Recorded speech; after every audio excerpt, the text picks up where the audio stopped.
aí, pessoal do The Geek News, tudo bem com vocês? Aqui é o Ricardo Gamer Januário e hoje nós vamos falar de fim do mundo! Não, brincadeira, nós vamos falar só sobre o Exterminador. Terminator com a IA das eras das máquinas chegou e chegou para acabar com o emprego dos desenvolvedores.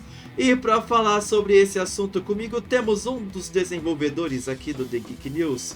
Para falar sobre esse tema, temos o Giliard. E aí, Gili, beleza? Fala, Ricardo. Fala, pessoal. Tudo certo comigo? Espero que esteja tudo bem aí com vocês. E parece que agora, depois dos dubladores, agora é a vez dos desenvolvedores. É agora que a IA vai ceifar mais um monte de empregos aí, mundo afora, nos próximos anos, hein? Será que o Armagedon chegou, Ricardo? Pois é, pessoal. Eu espero que não, né? Porque eu também brinco de desenvolvedor de vez em quando. E aí, o que nós temos na notícia? Que o CEO do Amazon Web Services prenuncia, ou seja, ele está antecipando o futuro aqui, ó. Ele analisou e acha que a IA vai acabar com os desenvolvedores. Por quê? A IA pode estar já fazendo codificação pelos desenvolvedores em apenas 2 anos. Ou seja, se você não sabe programar, você provavelmente vai ser um programador. É quase como acontece hoje em dia, né? A maioria dos programadores é tudo na base da gambiarra. Brincadeira! Mas tem o famoso se funcionou, não mexa, né? E aí, as pessoas que fazem programação, elas estão basicamente fazendo o quê? Estão sendo tradutores. Elas estão traduzindo o que você quer para a linguagem da máquina, para a máquina fazer o que você pediu. E aparentemente as inteligências artificiais já estarão prontas para poder traduzir os comandos de qualquer pessoa leiga em uma tradução para a linguagem de máquina para que ela desenvolva um sistema que faz aquilo que as pessoas querem. E os engenheiros da Amazon, e esse engenheiro o CEO da Amazon, né, o Matt Garman, já até falou que não, mas agora os engenheiros de software da Amazon, eles podem ficar tranquilos, porque eles vão ter outras responsabilidades além da programação.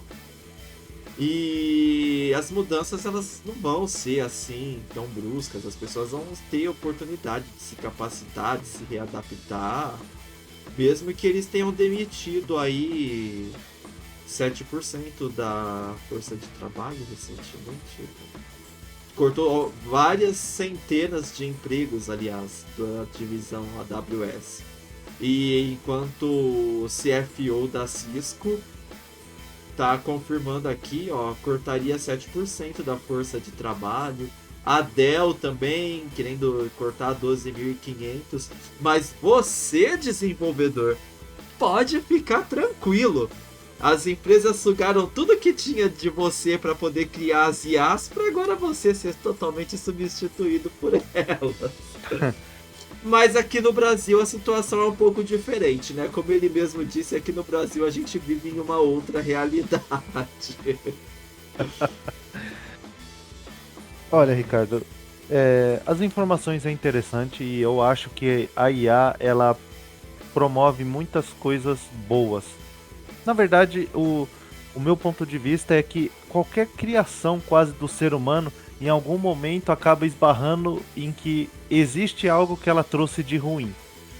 Toda criação que o ser humano faz, sendo boa, no final acaba lá encontrando um problema que ela traz de negativo.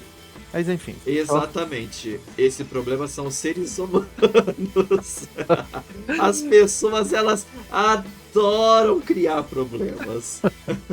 Então, a IA ela promoveu que, por exemplo, eu queria uma ilustração específica, vou lá, uso um prompt de comando e ela gera imagens muito bonitas e muito bem elaboradas. Às vezes sai uma coisa ou outra atravessada, Mas, caramba, foi em 10 segundos ou 2 minutos para fazer aquela imagem, um ser humano ia demorar muito mais tempo.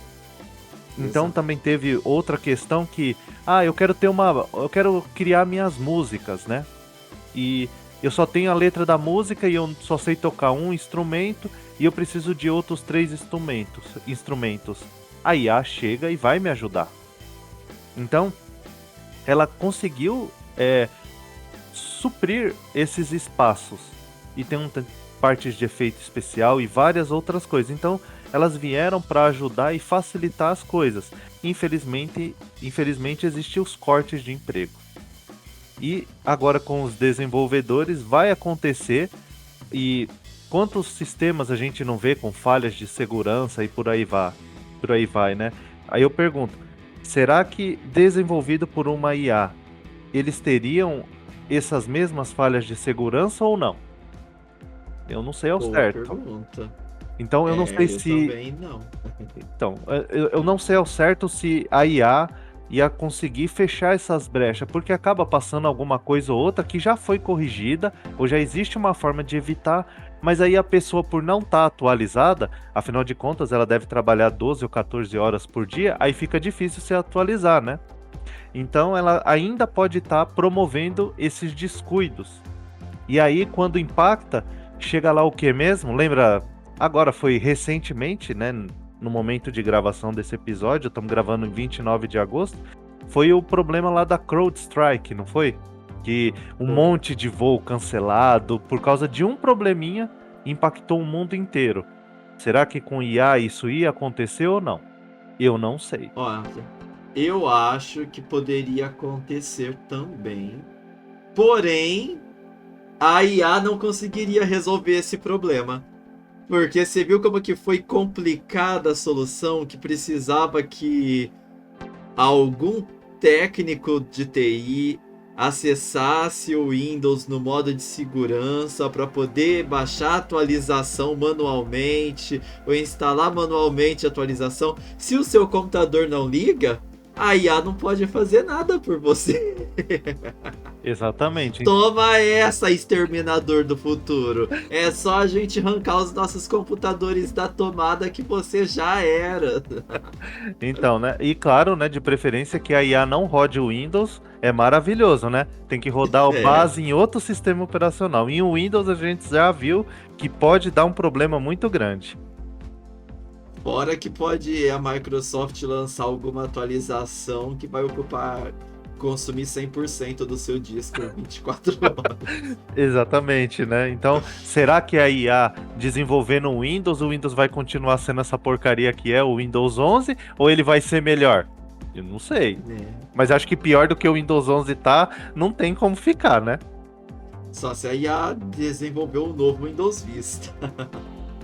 Pois é. Mas é bem divertida essas possibilidades sobre IA, porque que nem eu dou aula, eu ensino o básico disso para os meus alunos, né? A gente cria uma continha na Microsoft, uma no Gmail, e aí a gente usa ali o Copilot, aí eles conversam um pouco com o Copilot, aí eu faço um exercício para o Copilot dar uma resposta errada para eles de propósito, aí a gente avalia sobre o delírio da IA, aí eu mostro para eles a IA criando um código, mostro para eles a criação de imagem, aí eu mostro no Google Gemini também.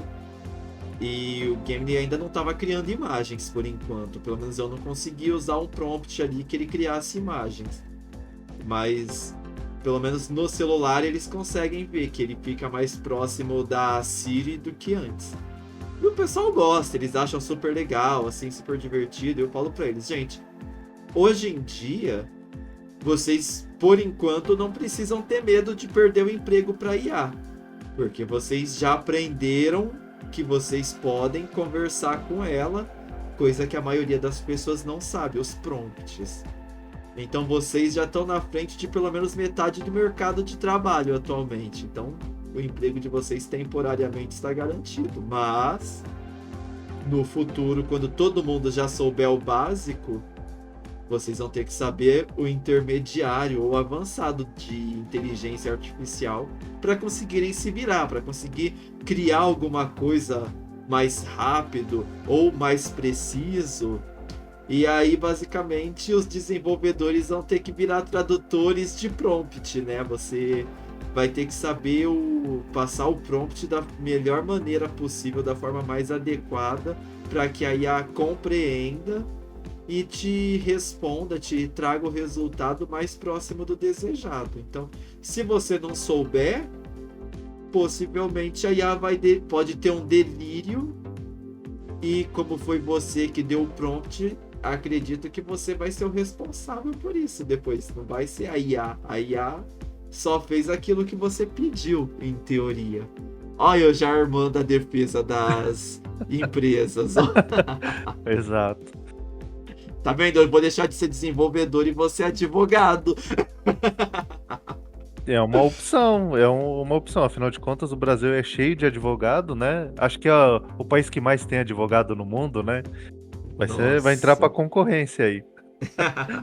Mas, por exemplo, uma função que vai ser criada é essa que você citou, Ricardo. Qual é o seu trabalho? Eu crio prompts de comando para IA. Esse é o novo mercado de trabalho. Essa vaga de trabalho vai existir.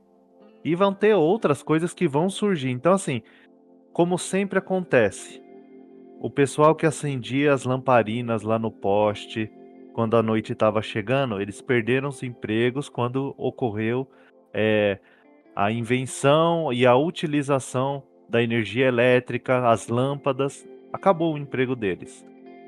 A parte de dubladores aí, que a gente gravou um podcast e já teve também muita discussão, já tem gente que tá podendo licenciar sua voz para ser usada no filme. Então, você pode licenciar a sua voz e aí você não vai precisar ir até o estúdio. A IA vai usar o que você já tem, o material vai ser treinado e a sua voz vai poder ser vendida para o mundo inteiro. Os desenvolvedores que escreviam apenas códigos, eu não sei o que eles vão fazer, tá? Mas eu vou descobrir em algum momento para contar para vocês o que eles poderão fazer. Mas óbvio, eles vão poder criar novas ideias, outros produtos, mas assim, escrever código, isso daí vai ser coisa do passado, sem sombra de dúvida. Enquanto os robôs estiverem caros, os meninos que desenvolvem código, eles podem ser os moços de TI, que ajudam a carregar a mesa de uma sala para outra, ajuda a carregar a carteira de uma sala para outra. Ou aquela vaga de emprego, né, que foi de um mercado, não vou falar o nome, né, que é assistente de TI, tinha que servir café, ajudar no fechamento do caixa e ainda fazer coisas relacionadas a TI de verdade, que é você dar o suporte aos usuários, trocar uma peça aqui e ali do computador enquanto você tá servindo um cafezinho, né? Perfeito, pessoal. Muito bom, tá vendo? Emprego vai ter. Mas a gente vê aí tanto engenheiro, tanto enfermeiro, tanto advogado que tem a formação nessa área. E aí a gente viu, principalmente durante a pandemia, trabalhando como motorista de aplicativo, né?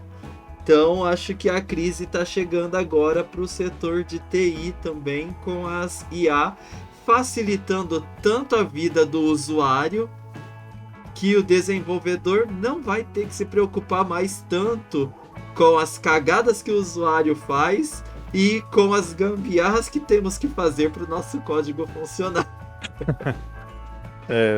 Então não vai precisar pensar em tanta coisa que o usuário vai fazer. Isso é muito importante, porque o que eu já tive que desenvolver, de escrever código só para evitar o usuário fazer algo que tá fora do script, sabe? Era aquele momento que chega, mas era só ele preencher as informações aqui e apertar esse botão, mas não, ele tem que fazer um monte de coisa na tela, aí você começa. Então aqui, se ele clicar, não faz nada, aí você começa a colocar aqueles bloqueios para que só aquele pedacinho que você quer o usuário mexer, porque senão ele tá quebrando o sistema inteiro. Que horror. Mas a TI sempre foi um processo de evolução E temos, desde o início da globalização, pelo menos a fala, né, de que a tecnologia vai aumentar, vai evoluir e nós vamos ter mais tempo para ficar em casa, para curtir com a nossa família, para praticar nossos hobbies. E isso vem lá da década de 80, já passou 90, 2000, 2010, 2020. Estamos aí chegando aos 40 anos de evolução da tecnologia. E quem hoje não tem mais tempo para ficar em casa do que tinha-se há 20 anos atrás? Acho que ninguém, né? Acho que o discurso da globalização não está condizendo muito com a realidade que nós estamos enfrentando. Mas pode ser que um dia essa realidade mude realmente.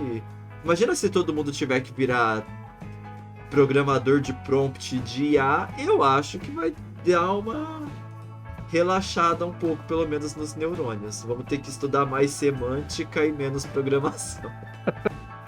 Também acho, concordo com você, Ricardo. E essa parte aí que falam que as pessoas vão ter mais tempo, isso pra mim é uma mentira. Aí pelo menos 40 anos é uma mentira, porque na verdade as pessoas estão tendo cada vez menos tempo.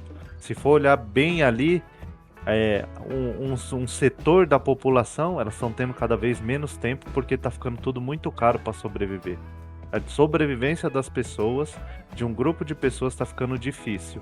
Mas essa daí não diria que é culpa da tecnologia, diria que na verdade a culpa é de certos seres humanos aí que tomam medidas econômicas complicadas, sabe? Fazendo umas loucuras, mas isso daí é tema para outro vídeo. Então, acho que é por aí. Eu, como um desenvolvedor que possivelmente vou ser afetado logo mais, eu não estou reclamando. Muito pelo contrário, a evolução é necessária para melhores ferramentas, para melhor desenvolvimento, para melhor segurança dos aplicativos, dos sistemas. Então, eu não estou reclamando e não estou pedindo para o governo salvar o meu emprego. Muito pelo contrário, eu espero que o governo não se intrometa nisso. Deixa a coisas acontecerem e seguirem adiante, porque é necessário sim a evolução e a melhoria das coisas. Imagina lá no passado, né, na agricultura, que tinha que vir as pessoas, na maioria dos casos, ter que ficar recolhendo as frutas com a mão. Tornaria muito caro. Hoje elas estão aí, as frutas, e estão mais baratas porque foi tudo automatizado. Então penso dessa forma que esse é um caminho que tem que ser percorrido e espero que os problemas que apareçam a gente consiga solucionar da melhor forma possível. Essa aí é a minha visão, Ricardo. Valeu aí. Valeu, pessoal. Obrigado e até a próxima. Abraço. Valeu, Gili. Muito obrigado. Obrigado aí pela opinião. E é isso aí, pessoal. A tecnologia, ela tá sempre evoluindo. A gente começou ali com cartão de papel furado, disquete, fita, disquete, CD, DVD, Blu-ray, pendrive, a nuvem. Imagina se os produtores de disquete não tivessem evoluído junto, o pessoal dos CDs não tivesse evoluído junto com a nuvem. A gente já tá até hoje carregando peso aí para carregar nossos dados. A nuvem tá aí, começou sumindo arquivos de gente quando as primeiras nuvens apareceram. Hoje em dia parece que já não some mais, muito pelo contrário, aparecem arquivos que as pessoas já tinham excluído no passado, mas daí também é tema para um outro podcast. Precisamos mesmo que a tecnologia evolua e precisamos que as pessoas tenham a capacidade de acompanhar essa evolução. Esse eu acho que é o maior desafio que a evolução tecnológica traz e as sociedades enfrentam. A dificuldade das pessoas de acompanharem essa evolução. Por exemplo, se você está ouvindo esse podcast por qualquer motivo que seja, tenha certeza que você faz parte de um grupo muito seleto dos que têm interesse no assunto de tecnologia, de inteligência artificial. Você deve fazer parte talvez de 5% da população global, porque muita gente já só ouviu falar, nunca foi atrás, não sabe nem o que está se passando. Então, Não podemos, nós que somos da área, que entendemos, que temos curiosidade, que buscamos conhecimento sobre tecnologia, tirar nossa realidade como parâmetro. Porque nós somos uma exceção muito específica mesmo da grande massa, da população geral. Se você passar ali no metrô Sé, sexta-feira, 6 horas da tarde, eu acho que você não encontra 500 pessoas que tenham essa preocupação, que saibam debater sobre esse assunto com você. Então, tenha boa sorte, aprenda, pesquise e, se você tiver oportunidade, oriente pessoas, dê dicas, ensina elas a usar uma inteligência artificial aí, o Copilot, o Gemini, que são gratuitos. Ensina elas a usar um prompt para elas aprenderem no que a IA pode ajudá-las. E aí as pessoas, se gostarem, vão ter a curiosidade e automaticamente elas vão desenvolver essa curiosidade e vão entrar aí para o nosso grupinho minoritário dos interessados por tecnologia.